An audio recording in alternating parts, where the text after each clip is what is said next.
Yo, what up? What up? All right. Let me see. We about to see if we can go live real quick. Man, y'all are really kicking this thing off for Black History Month. As you go live, use our live producer tool, preview. All right. I think we finna go live. I think we about to be live on all platforms. Live video.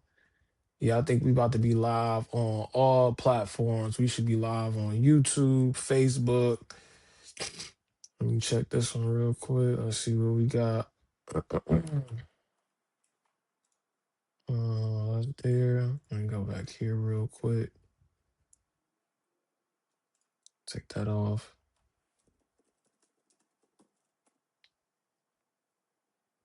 Oh, I think we live. All right. See what we got.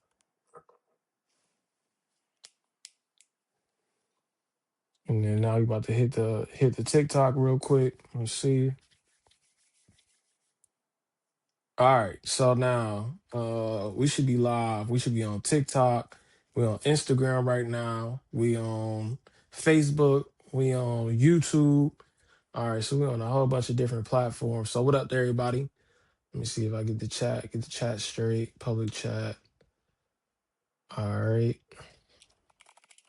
Let me say what up to everybody.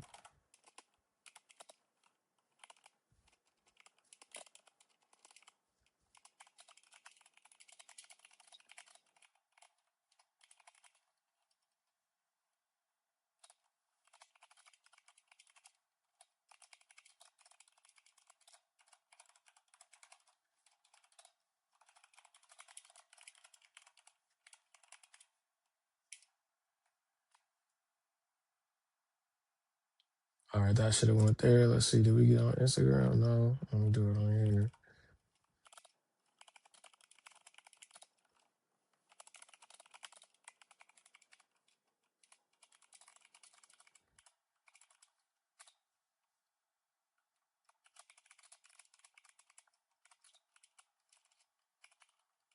Sheesh. Boy, I tell you, boy, it's been some storms over the past couple of days. I mean, we got to deal with some. What up, everyone? Thanks for joining this evening. Like, comment, follow. Appreciate you in advance. Oh, not post. There we go. Man, so we got a couple things to deal with. You know, it's the kickoff of African American History Month, Black History Month. I mean, we talking about foundational Black Americans right now with Tariq Nasheed. Temporary hate. We gotta talk about the temporary protected status for the Haitians. Oh man, hold on. Let's go, let's go, let's go. Everybody, I'm gonna give everybody time to come in the building. Everybody time to come in the building. Come one, come all. Come one, come all. Gather around.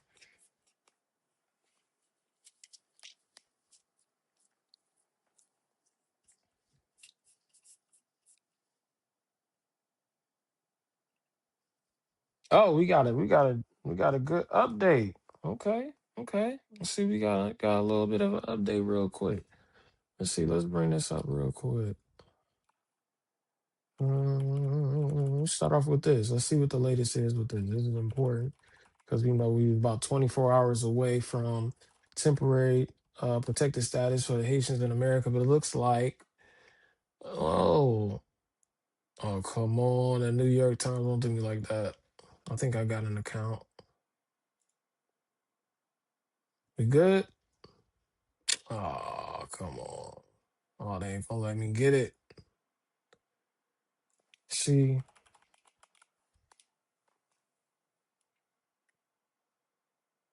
I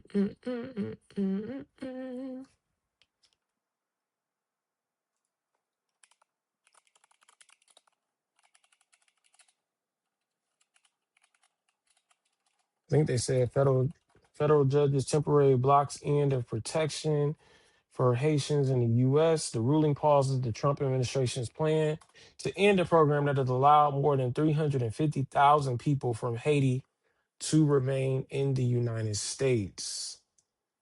Um, here we go. I appreciate the Columbus Dispatch. I appreciate you. I just might even donate to you for not having this important news behind a paywall. I appreciate you. Let's see. Let's see if we can go ahead and share.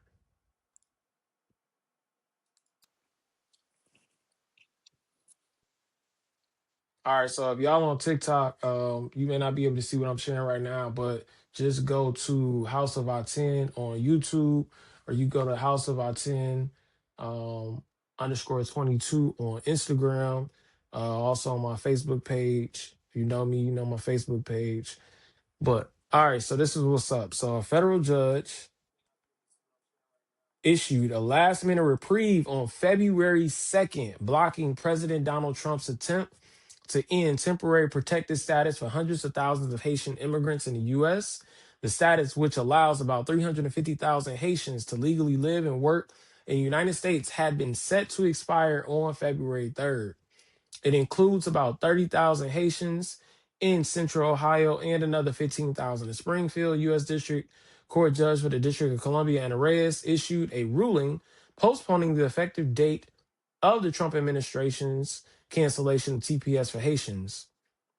The extension is a result of a case filed in July in that court. The TPS status for Haitian immigrants previously was extended by a federal court from a September 3rd, 2025 expiration to February 3rd. The status can be granted to immigrants from countries where there is ongoing armed conflict, environmental disaster, epidemics, or other extraordinary and temporary conditions. Reyes' ruling says the termination of TPS is null, void, and of no legal effect and will not impact the work authorization of Haitian immigrants. Those under TPS status will also be protected from detention of deportation for the length of the judicial stay. All right. Expiration of TPS protection for Haitian immigrants has led to concerns, right, in immigration enforcement operations. So, January 29th, filed an entry in the case expressing frustration at not having some information before being forced to make a decision. Not the benefit of any discovery, the government's concerns. Da da da da da. Sent time drafting a motion that was moot from the jump. Okay. So that's that is a win. I don't know if it's a temporary win or not, for people of Haitian descent that are here in the United States on temporary protected status. But hey, that's good news, especially with everything that's going on up there in Minnesota. That is good news for those of Haitian descent.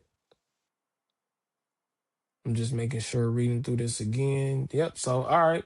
So here we go. And this is you got to bring awareness and light to what we're doing. If you are of the Pan-Africanism background like me, then we care about the situation of all our peoples, no matter what their background, ethnicity, all of that is. So, all right, cool. Great news. So let's get back. Let's go ahead and pull this one down. And let's get back into this video. I think I gave enough people enough time to come in. So let's get back to what we are here for. So everybody knows today is February 2nd. This is the second day of Black History Month. So we got to do some cleaning up of some things real quick. So the cord came out.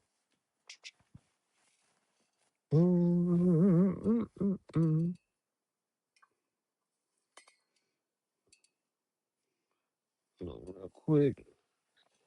Dang, I don't think this thing gonna reach. Well, you know what? Let me put it back here.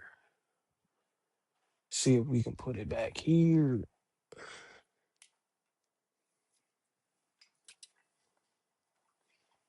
But no, I don't need this one. We'll take this one out. This one now, I don't need it. All right. All right, so we back in action. We back in action with that.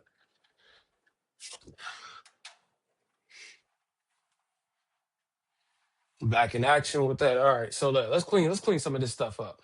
All right, so everybody knows it is African American History Month. How did we get here? How do we get African American history? All right, so this year is the 100-year celebration of the idea and the theme surrounding African American history, right? Black history. So this is not something new. This is not something that just came about. This is something that has been in effect for a minute, right? This is something that has been celebrated and has been purposeful in our community for a long time. And this was all started by a gentleman named Dr. Carter G. Woodson. Dr. Carter G. Woodson, a scholar, a professor, a historian, way back when, started this idea surrounding the importance of Black history and wanted to find a way to improve the stories that were out there about Black history because we hadn't necessarily been represented in the best light. And there was these achievements that African Americans were having, and it wasn't being spread out there and it wasn't being talked about in its proper context. So in an effort to bolster the contributions of African Americans in this country and to start a determined or to have a determined method of exploring the contributions of African Americans, Dr. Carter G. Woodson launches Negro History Week starting February 7th of 1926. Now, the thing that's out there that we still are keep hearing is that, oh, well, they gave us Black History Month in February because it's the shortest month of the year. And that is not true at all. And we got to get out of this mindset of this false understanding of thinking that everybody is giving us something and we're not doing for ourselves and we're not starting these conversations or these acknowledgments on our own. And so he chose February because it's to celebrate respectively the birthdays of Abraham Lincoln and Frederick Douglass, which is the February 12th and February 14th. And so this is why, remember, it's called Negro History Week. So we chose this. One of our former scholars, a great book, a phenomenal book, one of my favorite books I tell anybody to read is Miseducation of the Negro. And boy, when you talk to people today, you understand the value of this book that was written in the 1930s and how relevant it is today because as many educated Negroes that's out there, there are so many who are miseducated and devalue the contributions, the education of our people. And so Dr. Carter G. Woodson also created this particular celebration because it becomes a month in the 1970s up under Gerald Ford. But he also came up with this idea because what it was is that in the month of February is not necessarily when you're supposed to begin learning about African American history. The month of what you're supposed to do, because there's people like Morgan Freeman out there who is saying, well, I don't know why Black history is only 1 month. It should be celebrated all year. Black history is every day, 365. And you hear all these different narratives surrounding that. And that's the point, right? So at the end of February, when we go into March 1st, that is supposed to be the beginning of where you start learning about African American history. So you're supposed to learn all throughout the year. Then when it comes back around to February 1st, during the month of February, you're supposed to have events. You're supposed to go on radio stations and start talking about the contributions of African Americans. You're supposed to go on social media during this month and start talking about the contributions of African Americans. You're supposed to talk about all the things that you learned all year, and there's supposed to be celebrations, celebratory events. There should be, just like how they do science projects, there should be Black history projects in the schools.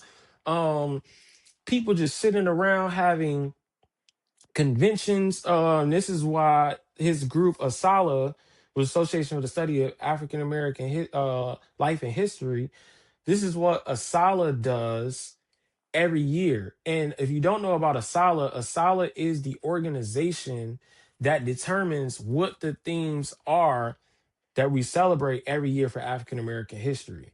And so, matter of fact, what I can do is I can put it in the chat real quick, um, so you all can have a website to ASALH so that you can go check out their website. Because this organization that is created way back in the day in 1915, it's still around. It's still around today. Their organization, they take donations, they still have regular events, they put on symposiums. Like they're still, here we go. I'm gonna put this in the chat and I'm gonna go ahead real quick. Other things important. Let me go ahead and put real quick, and then I'm gonna put this up on the stream. So the Association for the Study of African American Life and History. Again, if you were me on TikTok, I appreciate you from coming in. I appreciate you for joining. Right now, we live on the YouTube page. So go to House of I-10 on YouTube. Also live on Instagram, House of I-10_22. Where else? Facebook. So there's other places you can see. So you can see what I'm sharing on the screen right now with ASALH. So you go in here, you go to annual themes, and so it gives you a whole entire narrative about when he started Negro History Week. It tells you what the theme is. This year's theme, 2026 Black History theme, is the Century of Black History Commemoration. Remember, I told you this is the 100-year celebration.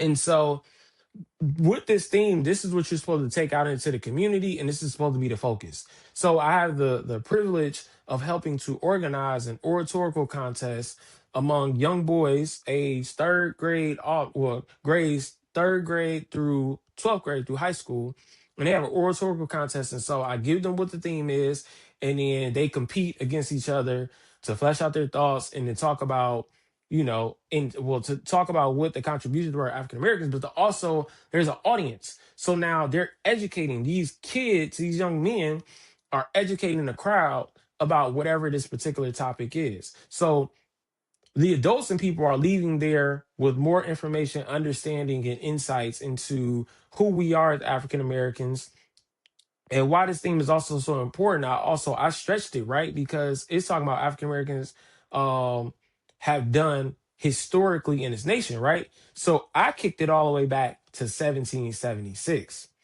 the during the independence and founding of this nation, to talk about how African Americans have been involved in the formulating of this nation since the beginning. Remember, one of the first people to die for this country's freedom is a black man named by the name of Crispus Attucks. He dies in the Boston Massacre when he's shot. He's shot while outside where there's a large commotion that is going on.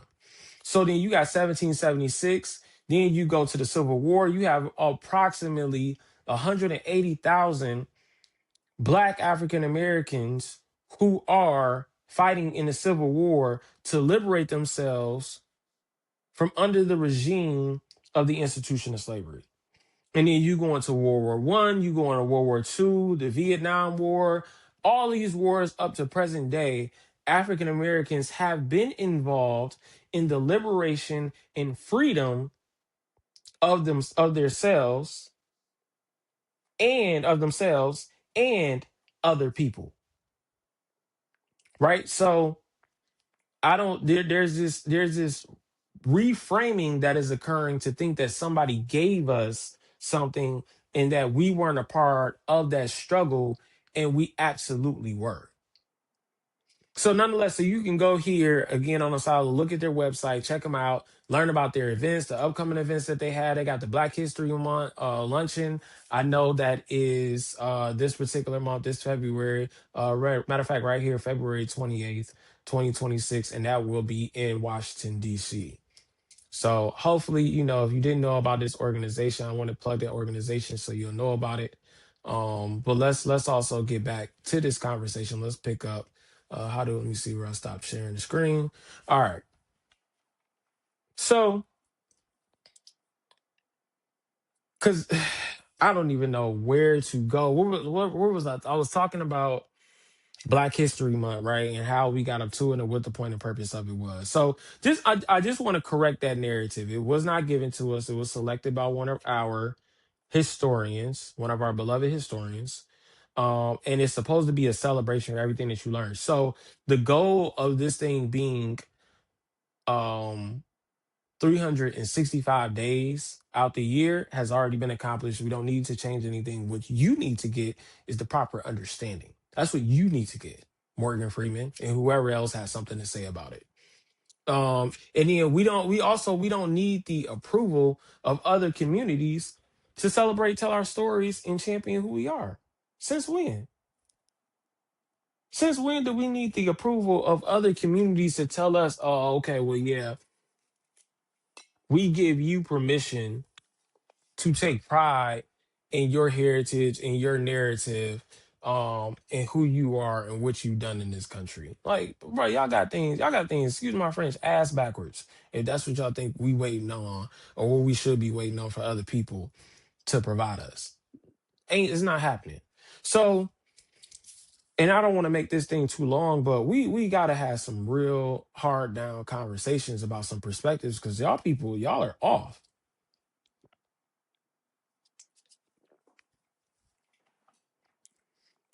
There's a large back and forth going on right now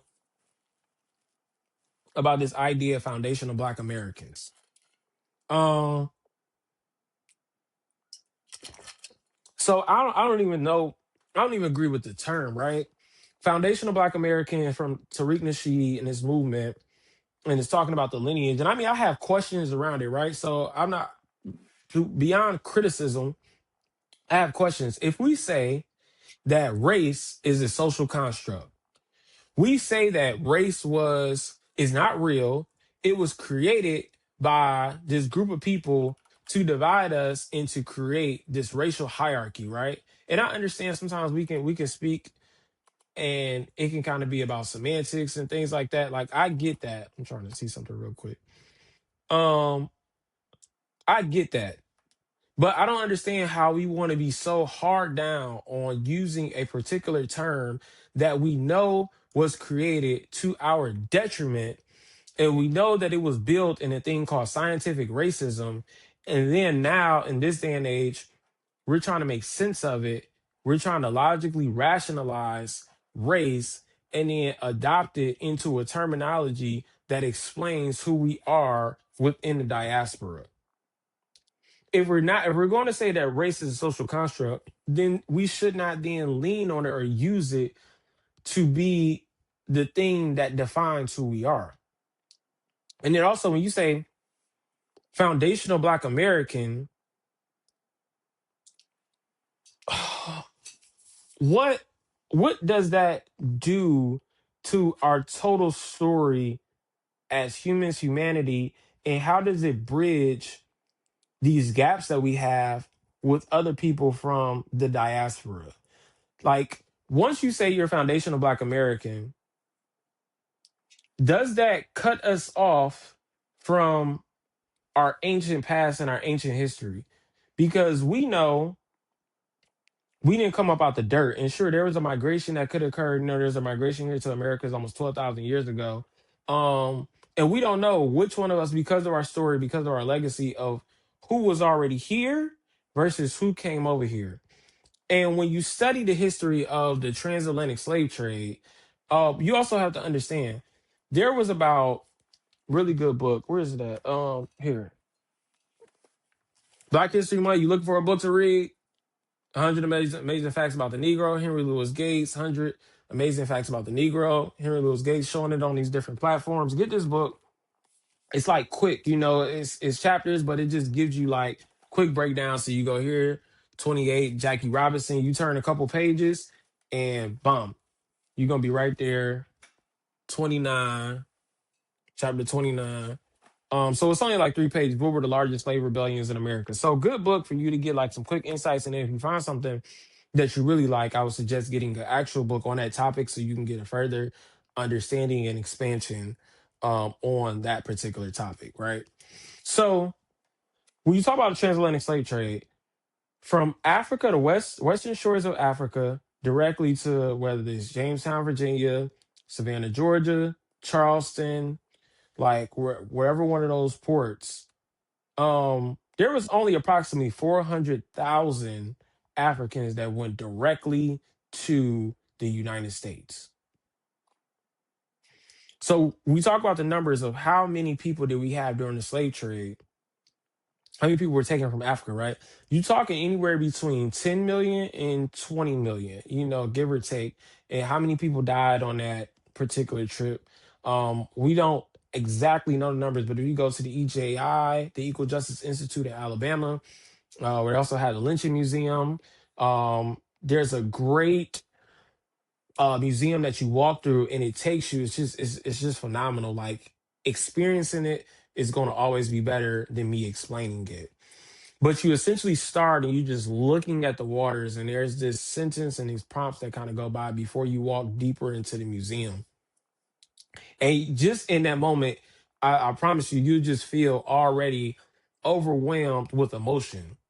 But when you go further in, there's a map and it goes over time. And I think it starts off maybe in like the 1400s.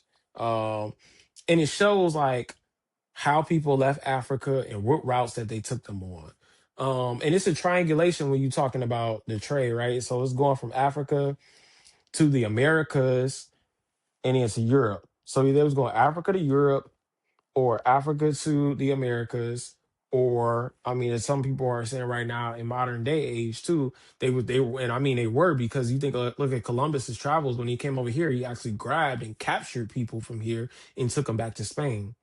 So you have Americas going back to Europe. But they say 388,000, but I say 400,000 is a nice round figure for us to remember. Now, out of those 10 to 20 million, whatever number you go with, 93%, so we're talking about millions of Africans go from Africa to South America, places like Colombia, places like Brazil, and to the Caribbean.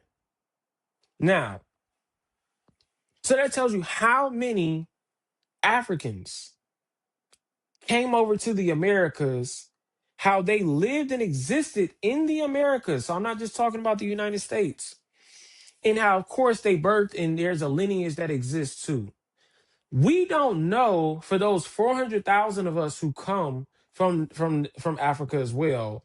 We don't know particularly if we came from Senegal, if we came from Congo, if we came from Cote d'Ivoire, if we came from the Ghana region, Mali, and the interiors of Africa. Very well, the same groups that we lived amongst, that's in our DNA and lineage, happened on the western shores of Africa. Same lineage. But when they kidnapped us and they took us to places like Elmina Castle and all those other ports along Africa, they divided us up. So which means brother and sister, cousin and cousin, mother and son, father and daughter. They divided us up. And as they put us on those ships had different destinations. So mom could have ended up in Charleston, South Carolina, and then son or daughter could have ended up in Brazil. That's the same DNA and the same blood that existed from the shores of Africa, and then they were split on the transatlantic slave trade, and they were sent to different parts of the Americas.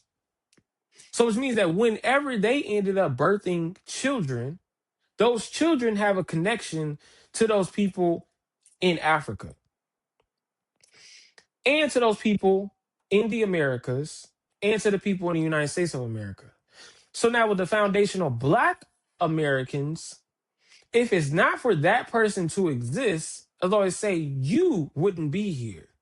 So then how do you comfortably divorce yourself? And I'm only asking a question. So you foundational Black American and you understand this idea and concept, you can explain it. But you have to deal with everything that I said.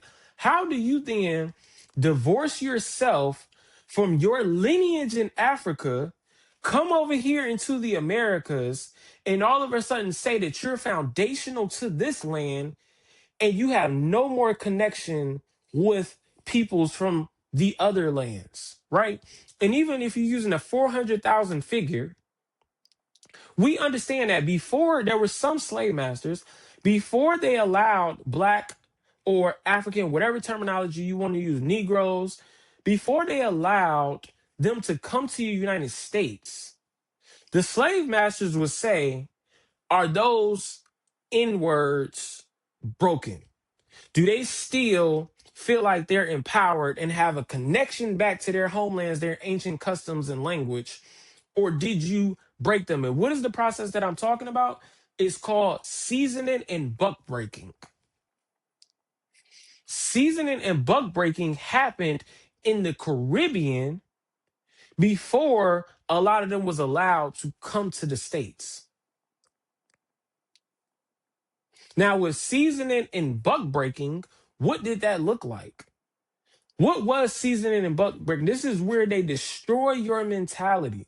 This is where they break you down and cause you. Remember in the movie's Roots, where he's beating him, he's like, "What's your name, boy?" And he's like, "Kunta." He's trying to get him to adopt his new psychology, his new idea and mindset of what he was going to be when he wants him to stop referring to himself as Kunta and refer to himself as Toby. So there's a process that happens and there's a breakdown that occurs where the seasoning process must happen before you're able to come here because they wanted you to already be broke down and disassociate and disconnect with your people. And what I'm getting at is I feel like foundational Black Americans are adopting this idea of breaking with their lineage. How do you just sever hundreds of thousands of years of lineage and DNA and then decide that you want to start with your story here in America? I think that is disempowering us. And then here, let me go to this real quick because I was talking about this. So let me walk you through race. All right. Where do we go? Okay. Let me walk you through race.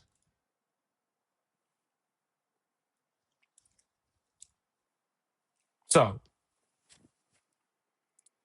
when you look up the concept of race, there's different authors, these different Europeans who created what race is. And they created this false science surrounding what race is. So it says in 1684, this is one person, this is Francois Bernier. In 1684, French physician Francois Bernier, because the reason why this is important too is because everybody didn't identify themselves based off of a race at one point in time. Race is introduced into the conversation. This whole idea of blackness and what is whiteness. This is a formulation that occurs and they started to tell you and create what your behaviors are, what your character traits are, and these ideas of race. So in 1684, French physician Francois Bernier was the first to attempt to categorize people by geographical origin and physical differences, dividing them into four races. Then you also have the father of anthropology, Samuel George Morton, Crania Americana, most influential book on scientific racism. This thing is based on a study of skull sizes where he promoted white supremacy and intellectual hierarchy. It was determined the bigger the skull, the smarter you were. He disregarded age, sex, health, and body size. Then the Charleston Medical Journal in 1851 wrote, "We can only say that we of the South should consider him as our benefactor for aiding most materially in giving to the Negro his true position as an inferior race." Let's go to the next slide. You have Systema Naturalis, which was created by physician Carl Linnaeus. It was a classification of all living things into kingdoms, classes, orders, genera, and species. He grouped humans into four types by their continent of origin. You have Europe, Asia, America, and Africa. Those of African origin were deemed lazy, sluggish, neglectful, and governed by caprice to imply inferiority. There's a book that I have called the Black History book. This is page 156. Philosopher David Hume, in a footnote of his 1753 essay of National Characters, he asserted his belief that Negroes were naturally inferior to whites and that there was no civilized nation of any other complexion than white.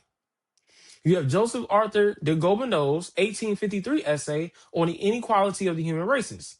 He argues that intellectual prowess rendered the white race superior and ranked black people as at the foot of the ladder. With an intellect that moved in a very narrow circle, he also introduced the toxic idea that the mixing of the races polluted their purity and caused civilizations to decline. And then you have in 1950, UNESCO, the United Nations for Educational, Scientific, and Cultural Organization, declared that racial discrimination was both unscientific and false.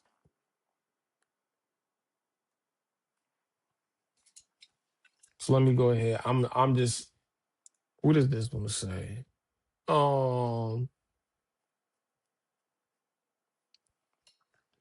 I'll just read this one for the sake of just a continuation.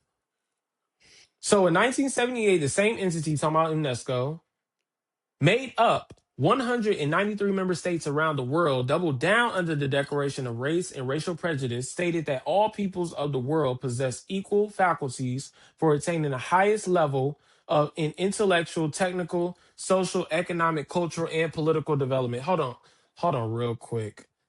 Um, hold on, real quick.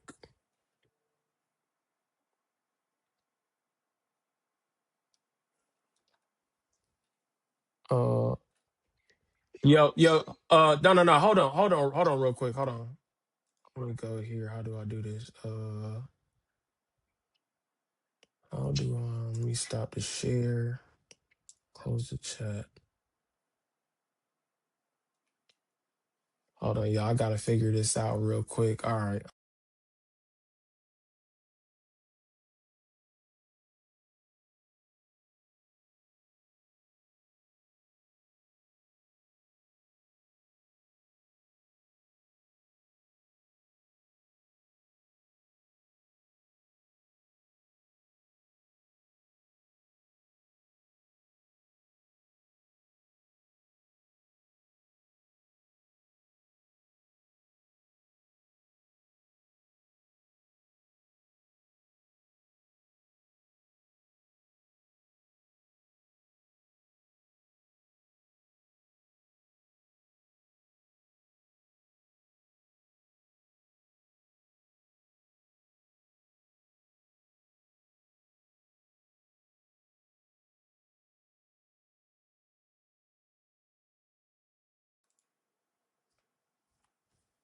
All right. So, all right, we back. I had to handle a call real quick. My bad.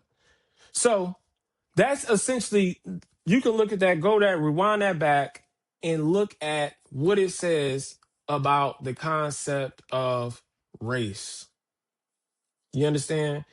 And um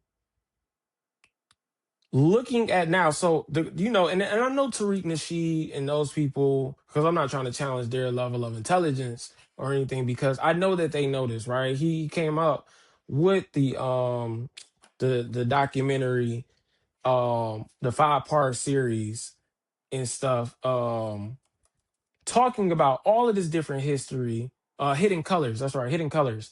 All of this documented history in these series that talk about all of this. So I just don't understand, for me, why he selected this name, Foundation of Black Americans, and I think that we're trying to get away from black. Those of us who understand this are trying to get away from this word, this concept, and this knowledge and stuff. So the other thing that's important with that too, and it was really, for me, it's a personal gripe, right? Is this black and brown? Why are we referring to ourselves as black and brown, right? Because now it's like, all right, we're further adopting these ideas and these false concepts. And the reason why it's so important is because black has a characteristic, white has a characteristic, brown is just black people are brown. Right? I mean, you have to sometimes go to the kids for the kids to rationalize this and make sense to show you how illegitimate this concept of race is. No little black kid, unless they've been socially engineered, you ask them to go to Crayola box, are they going to pull out a black crayon? To when you ask them what skin color what crayon matches their skin color. They're not pulling out a black crayon. Unless they have been socialized and they're pulling out black is because that's what they've been taught and heard, that's what they are. So for us to even dig even deeper into that it's illogical. It means that now we are just going along and now we want to be the flock. We want to be the sheep instead of the shepherd. We don't want to control. We want to just associate and go along and get along. Now I know because I'm already thinking like what I try to do is I try to argue both sides, right? I try to when I put these arguments forward, I already tell them what the other side is going to say. Well, same thing y'all doing with the N word. Well, we're trying to take the word and we're putting a new definition on it. That's what we're doing. We're putting a new and we're no longer letting them define it for us. We're defining it for ourselves. No. It's not no. It's not how that works. It's not what you're doing. It's not how it works. It's not how successful it is.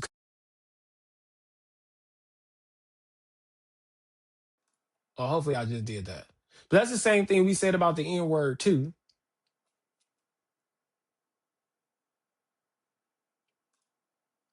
And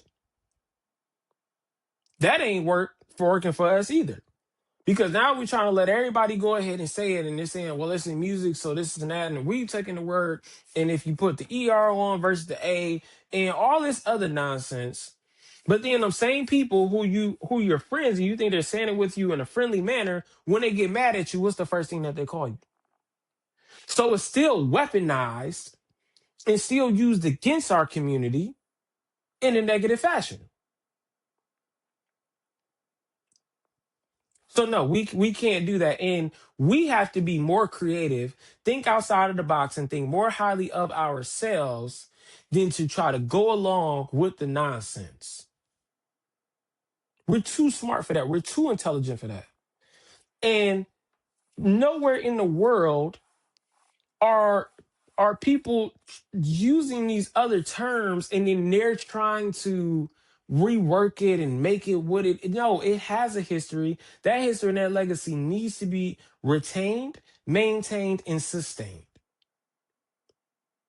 Because people need to know, because what they're trying to do right now is erase the history. They're trying to erase the associations of what happened in our past so that now once they can disassociate with you with that, erase that from you, then that means that they can start to redo it again. They can play out the same playbook and you won't see it coming.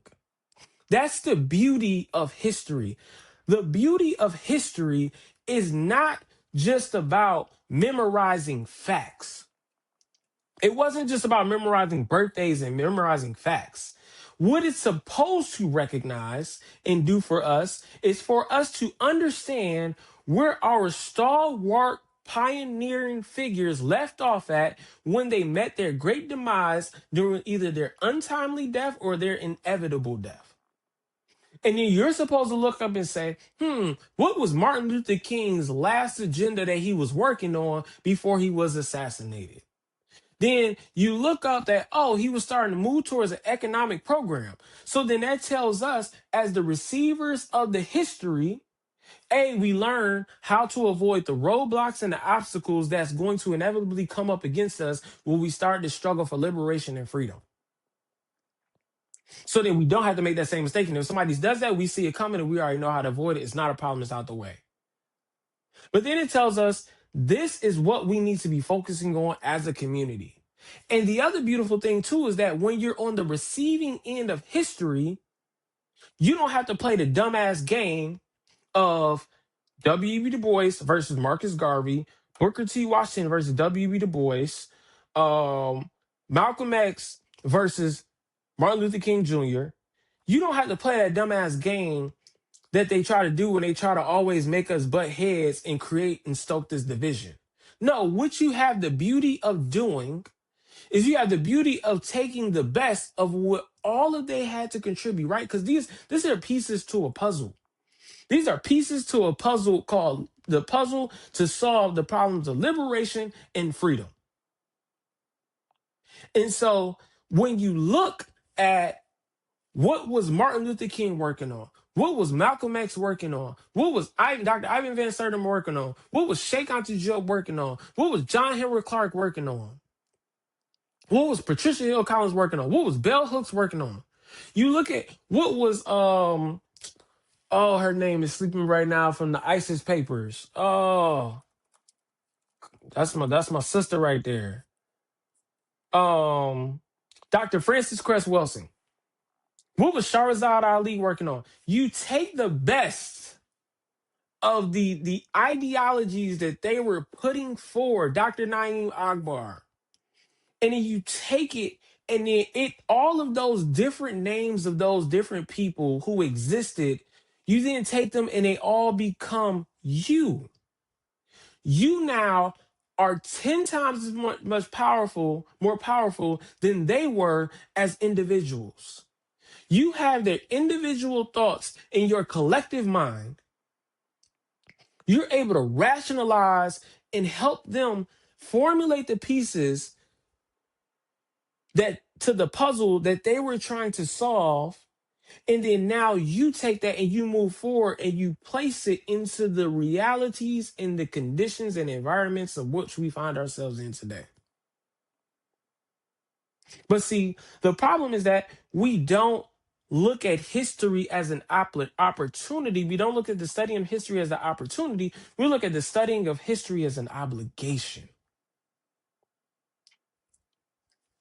We're not the solution. We're not the solution oriented folks who's trying to drive and pick up the pieces and put this thing together to create further solutions.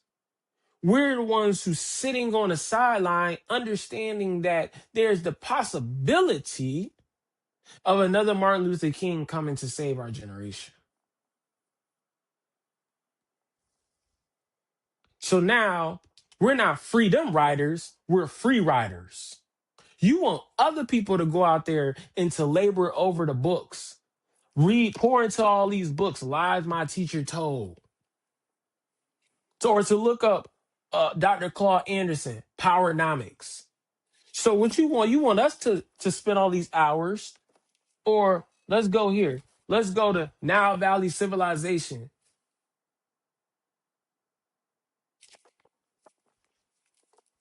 You want us to pour over all these hours, all these books to try to put together these pieces, to find this stuff out for us, to come on YouTube, try to create some solution to the problem, to make our society better, our culture better. And then you want to lambast us in the comments and then say, well, no, I don't think that that's the right approach. But then you want to say that's not the right approach, but then you don't want to put up your solution. You don't want to put up your work. You don't want to have your mindset, your ideology put on the table to be carved up, critiqued, dismantled, for you not to offer addition onto the solution of what we're trying to fix.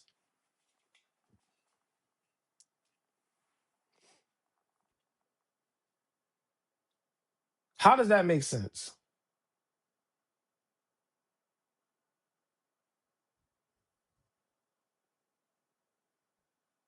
And this is what I'm saying. We have to get better at figuring this out, right? We have to find out what it is that we actually need to do. And we have to answer these questions and be the ones to solve the problems.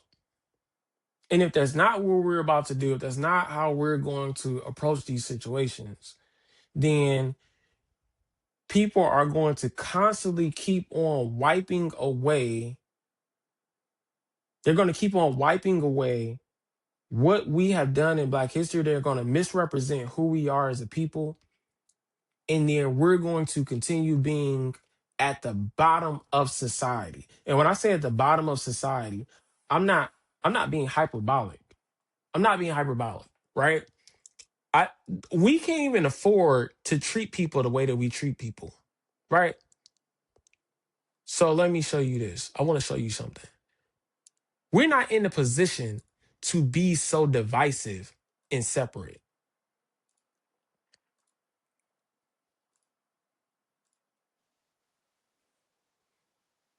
So if you look here, and this is a very good website, blackdemographics.com, U.S. household income by race, ethnicity, or ancestry.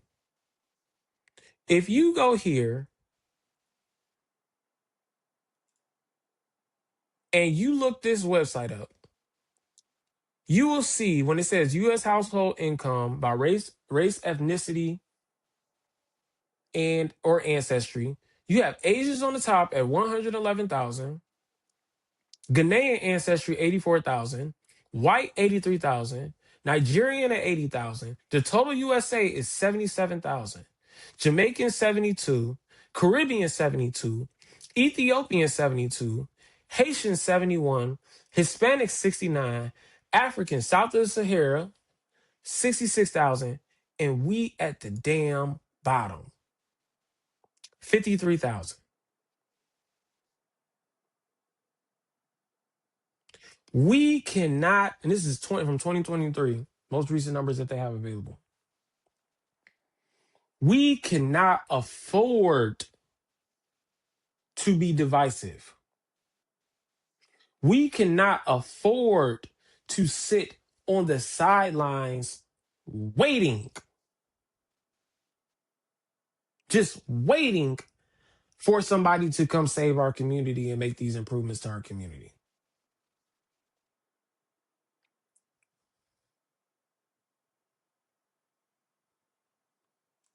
So I just wanted to bring that information because I ain't been live. I ain't went live for a minute. And I think what I may even have to do is I may even have to record a video and then just upload it. But based off the conversation and stuff I'm seeing, the other thing we're gonna have to talk about, so we're gonna have to talk about the immigrant situation. We're gonna have to talk about the immigrants and the comments that Shabuzi made last night saying immigrants built this country. We're gonna have to have this conversation because we gotta clean all that up too and add some context to that. But I just had to bring this. I don't want to make this video extra long. I had to bring this to y'all real quick because this was on my heart. It's Black History Month, so you're gonna be seeing a lot of me for this particular month. You know what I'm saying? Y'all can comment, drop your comments, tell me what you think. I will end with this, and I may even start my next video with this question. But one of the questions that I asked today, I said, if those people who were much closer and connected to slavery, like your W.E.B. Du Bois's, your Carter G. Woodsons, your Frederick Douglasses, if those people who were actually in the throes of slavery did not use slavery as an excuse, and they still went about and built things, they still educated themselves, they still found work, they still created jobs, industries, and were our best inventors. If those who were connected to slavery did not use slavery as an excuse, then how do we, who are 3, 4 generations away from slavery, use slavery as a crutch and then to play victim as to why we cannot succeed and why we are not in a better situation and condition ourselves? I'll leave that question for you to debate. I'm out. And thank you for joining this particular session. Thank you for tuning in to this live. Let's continue the conversation.